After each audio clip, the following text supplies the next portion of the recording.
जय श्री राम। नमस्कार मित्रों, मैं पीताम्बर कॉलोनी एक बार फिर आप सभी का स्वागत करता हूं हमारे YouTube चैनल प्रियम धार्मिक वीडियो में। जैसा कि आप सभी जानते हैं, इस चैनल के अंतर्गत हम बात करते हैं धार्मिक, सांस्कृतिक व ज्योतिष से संबंधित वीडियो की।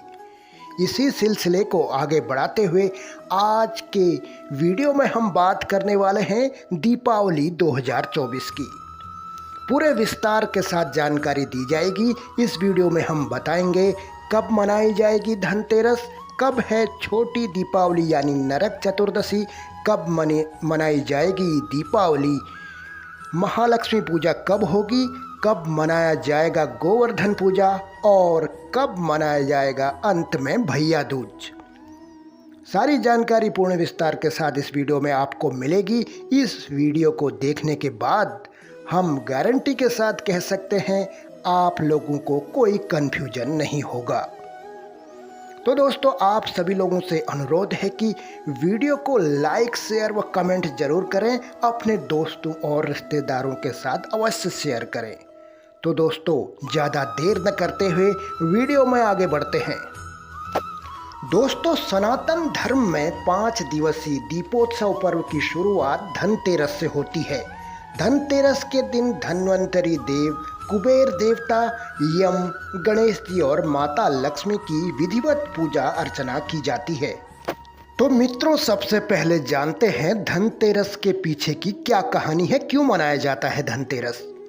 सनातन शास्त्रों में निहित है कि चिरकाल में इंद्रदेव की गलती की वजह से स्वर्गलोक लक्ष्मी विहीन हो चुका था। उस समय दानवों ने स्वर्ग पर आक्रमण कर अपना अधिकार जमा लिया। तब भगवान विष्णु ने देवताओं को समुद्र मंथन की सलाह दी। हिंदू धर्मशास्त्रों में वर्णित कथाओं के मुताबिक देवताओं ने असुरों की मदद से समुद्र मंथन किया। समुद्र मंथन से 14 रत्नों की प्राप्ति हुई। इनमें विष, अप्सरा रंभा, ऐरावत हाथी, कामधेनु गाय भी शामिल हैं। इसके साथ ही धन की देवी माँ लक्ष्मी की भी उत्पत्ति हुई।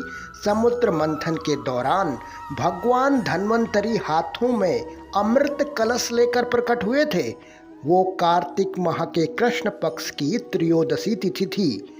भगवान धन्वंतरी समुद्र से हाथों में कलश लेकर प्रकट हुए थे, इसीलिए इस मौके पर बर्तन खरीदने की परंपरा चली आ रही है।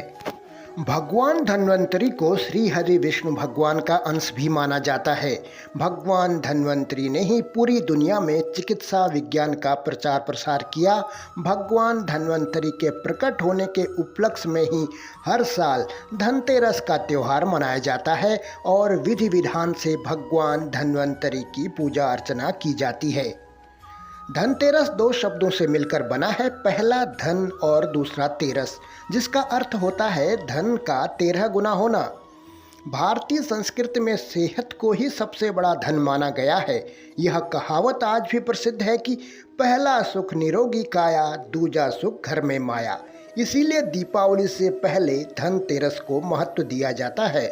इसके साथ ही इस दिन को राष्ट्रीय आयुर्वेद दिवस के रूप में भी मनाया जाता है। भगवान धन्वंतरी के बाद माँ लक्ष्मी 2 दिन बाद समुद्र से प्रकट हुई थी, इसीलिए धनतेरस के 2 दिन बाद दीपावली का पर्व मनाया जाता है। भगवान धन्वंतरी की पूजा अर्चना करने से आरोग्य सुख की प्राप्ति होती है। धनतेरस की शाम घर के बाहर मुख्य द्वार पर आंगन में दीप जलाने की प्रथा भी है। इस प्रथा के पीछे एक लोक कथा है। कथा के अनुसार किसी समय में एक राजा थे जिनका नाम हेम था। देव कृपा से उन्हें पुत्र रत्न की प्राप्ति हुई। ज्योतिषियों ने जब बालक की कुंडली बनाई तो पता चला कि बालक का विवाह जिस दिन होगा उसके ठीक 4 दिन के बाद वह मृत्यु को प्राप्त होगा। राजा इस बात को जानकर बहुत दुखी हुआ और राजकुमार को ऐसी जगह पर भेज दिया जहां किसी स्त्री की परछाई भी ना पड़े। देवयोग से एक दिन एक राजकुमारी उधर से गुजरी और दोनों एक दूसरे को देखकर मोहित हो गए और उन्होंने गंधर्व विवाह कर लिया। विवाह के बाद विधि का विधान सामने आया और विवाह के 4 दिन बाद यमदूत उस राजकुमार के प्राण लेने आ पहुँचे। जब यमदूत राजकुमार के प्राण लेकर जा रहे थे, उस वक्त नवविवाहिता उसकी पत्नी का विलाप सुनकर उनका हृदय भी द्रवित हो उठा। परंतु विधि के अनुसार उन्हें अपना कार्य करना पड़ा। यमराज को जब यमदूत यह कह रहे थे, उसी समय उनमें से एक ने यम देवता से विनती की, हे यमराज, क्या कोई ऐसा उपाय नहीं है जिससे मनुष्य अकाल मृत्यु से मुक्त हो जाए। दूत के इस प्रकार अनुरोध करने पर यम देवता बोले, हे दूत, अकाल मृत्यु तो कर्म की गति है। इससे मुक्ति का एक आसान तरीका मैं तुम्हें बताता हूँ, सो सुनो। कार्तिक कृष्ण पक्ष की त्रयोदशी रात को जो प्राणी मेरे नाम से पूजन करके दीपमाला दक्षिण दिशा की ओर भेंट करता है, उसे अकाल मृत्यु का भय नहीं रहता। यही कारण है कि लोग इस दिन घर के बाहर दक्षिण दिशा की ओर दीप जलाकर रखते हैं। आइए मित्रों, अब जान लेते हैं कब मनाया जाएगा धनतेरस 2024 में। त्रयोदशी तिथि का आरंभ होगा 29 अक्टूबर को सुबह 10:31 से और त्रयोदशी तिथि का समापन होगा 30 अक्टूबर को दोपहर 1:15 पर। धनतेरस की पूजा हमेशा प्रदोष काल में की जाती है, इसलिए धनतेरस का पर्व दिन मंगलवार 29 अक्टूबर 2024 को मनाया जाएगा। धनतेरस की पूजा का शुभ मुहूर्त है 29 अक्टूबर को गोधूली काल यानी शाम 6:31 से शुरू होकर रात 8:31 तक रहेगा। धनतेरस की पूजा के लिए आपको 1 घंटा 42 मिनट का समय मिलेगा। आइए अब जानते हैं धनतेरस पर क्या क्या चीज़ें मुख्य रूप से खरीदनी चाहिए। सबसे पहले है पारद श्री यंत्र, लक्ष्मी गणेश की मूर्ति, सोने चांदी के सिक्के, चांदी के बर्तन या स्टील के बर्तन, झाड़ू, धनिये के बीज। ये कुछ मुख्य चीज़ें हैं जो हमें धनतेरस पर खरीदनी चाहिए। इसके अलावा बहुत से लोग वाहन व अन्य सामान भी खरीदते हैं। तो मित्रों, आगे बढ़ते हैं। अब बात करते हैं नरक चतुर्दशी यानी छोटी दीपावली की। दीपावली से एक दिन पहले नरक चतुर्दशी आती है, जिसे छोटी दीपावली, रूप चौदस, भूत चतुर्दशी और नरक निवारण चतुर्दशी के नाम से जाना जाता है। इस दिन लोग अपने परिवार को अकाल मृत्यु से बचाने के लिए और मोक्ष के लिए यमराज सहित कई देवी देवताओं की पूजा करते हैं। तो चलिए जानते हैं 2024 में कब मनाई जाएगी नरक चतुर्दशी। दीपावली के एक दिन पहले नरक चतुर्दशी मनाया जाता है, जिसे आम तौर पर लोग छोटी दीपावली के रूप में जानते हैं। इस दिन यम का दीपक जलाया जाता है ताकि परिवार अकाल मृत्यु से बचा रहे। परिवार के सबसे बड़े सदस्य के माध्यम से दक्षिण दिशा में दीपक जलाने से यमराज घर में नहीं आते।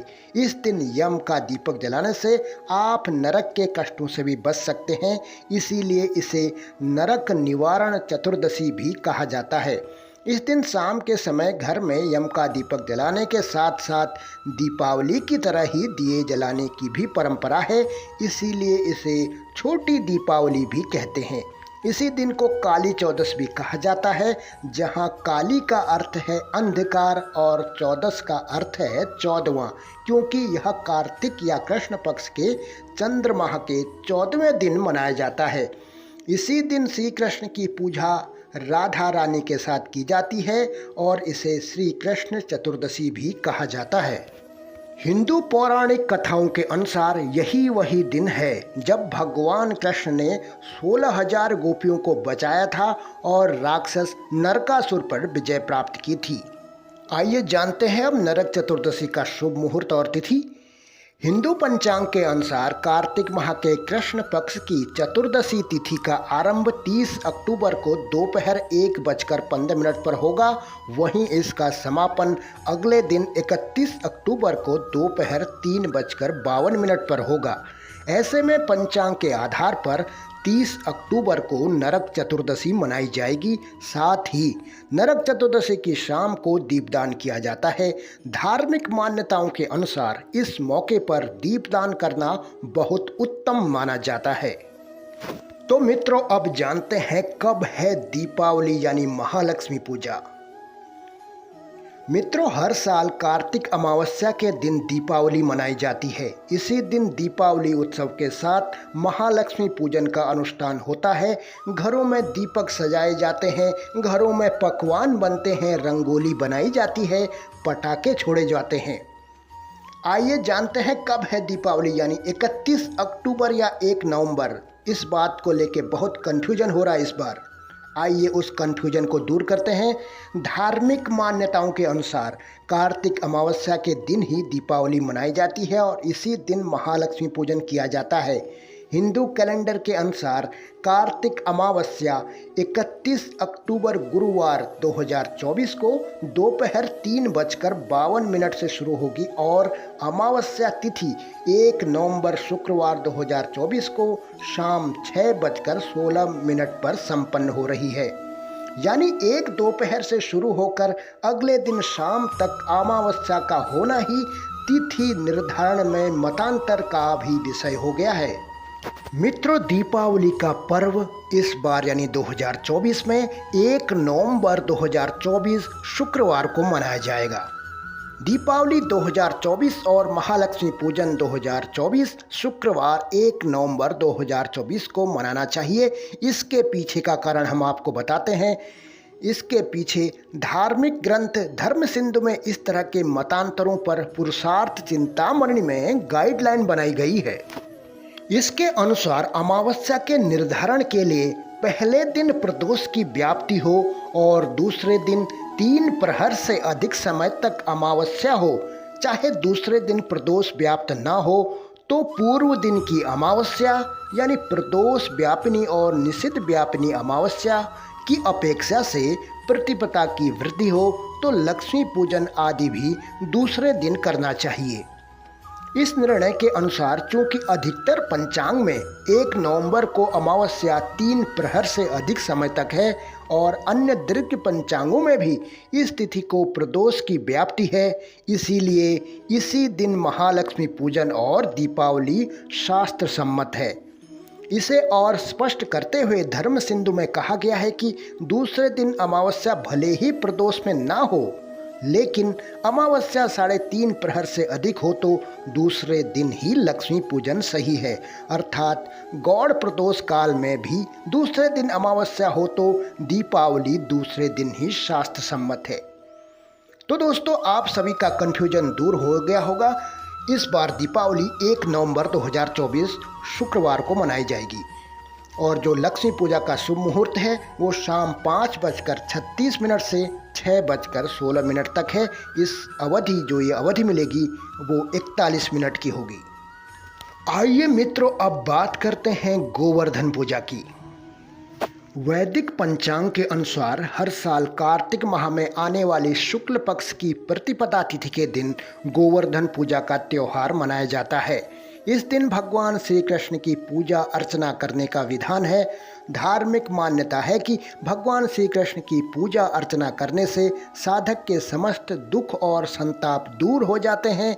चलिए जानते हैं इस बार कार्तिक माह की शुक्ल पक्ष की प्रतिपदा तिथि कब है, किस दिन गोवर्धन पूजा का पर्व मनाया जाएगा।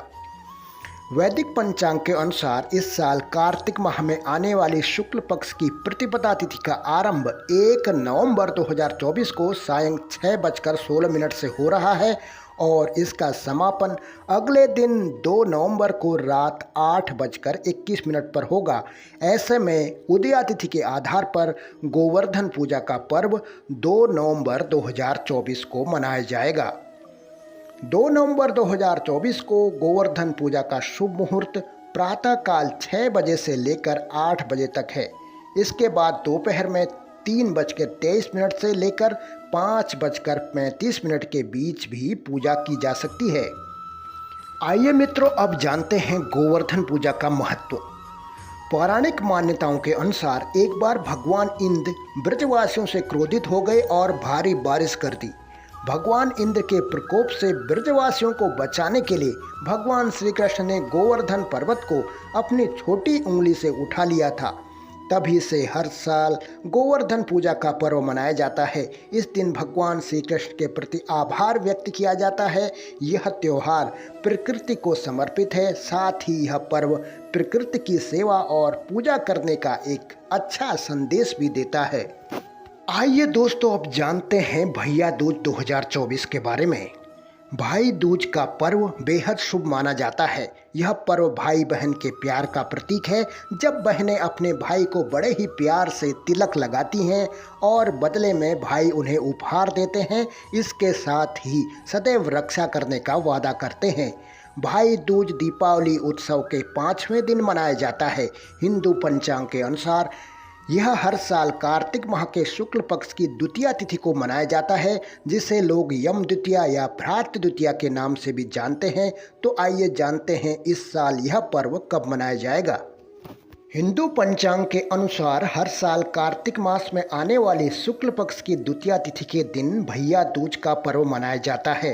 इस साल कार्तिक माह के शुक्ल पक्ष की द्वितीया तिथि का आरंभ 2 नवंबर को रात 8:21 से हो रहा है, जिसका समापन अगले दिन 3 नवंबर को देर रात 10:05 पर होगा। ऐसे में उदया तिथि के आधार पर भाई दूज का त्यौहार 3 नवंबर 2024 को मनाया जाएगा।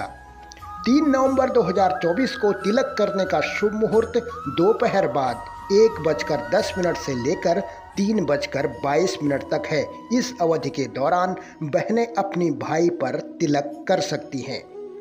आइए जान लेते हैं भाई दूज पर तिलक करने का तरीका क्या है। बहनें सबसे पहले भाई दूज के दिन तिलक की थाली तैयार करें। थाली में फल, फूल, कुमकुम, मिठाई, चावल और चंदन जरूर रखें। शुभ मुहूर्त में ही बहनें अपनी अनामिका यानी छोटी उंगली से भाई के माथे पर कुमकुम या चंदन से तिलक करें। इसके बाद तिलक के ऊपर चावल लगाएं। तिलक करने के बाद भाई को मिठाई खिलाएं। अंत में बहनें भाई की आरती उतारें। इसके बाद भाई अपनी बहनों को गिफ्ट दें और उनका आशीर्वाद लें। आइए मित्रों, अब जान लेते हैं भैया दूज का पर्व आखिर क्यों मनाया जाता है, इसके पीछे की क्या कथा है। मान्यता है कि भगवान यम इसी दिन अपनी बहन यमुना से मिलने गए थे। यमुना ने उनका बड़ा स्वागत किया था और तिलक लगाया था। एक अन्य मान्यता के अनुसार भगवान कृष्ण नरकासुर का वध करके अपनी बहन सुभद्रा से मिलने गए थे और उन्होंने भी अपने भाई कृष्ण का बड़ा स्वागत किया था और तिलक लगाया था। तभी से यह परंपरा चली आ रही है। तो मित्रों, ये थी आज की एक बेहतरीन वीडियो। आशा करते हैं वीडियो आपको ज़रूर पसंद आई होगी और आप सभी लोगों का कन्फ्यूजन दूर हो गया होगा। कब मनाए दीपावली, यानी 31 अक्टूबर या 1 नवंबर को। तो मित्रों, इसी तरह की वीडियो देखने के लिए हमारे चैनल को सब्सक्राइब जरूर कर लीजिए। वीडियो को ज़्यादा से ज़्यादा लोगों तक शेयर करें ताकि सही जानकारी सभी तक पहुंच सके। अंत में दोस्तों, आप लोगों से विदा लेते हैं। शुभ दीपावली। स्वस्थ रहिए, मस्त रहिए, सुरक्षित रहिए। जय श्री राम।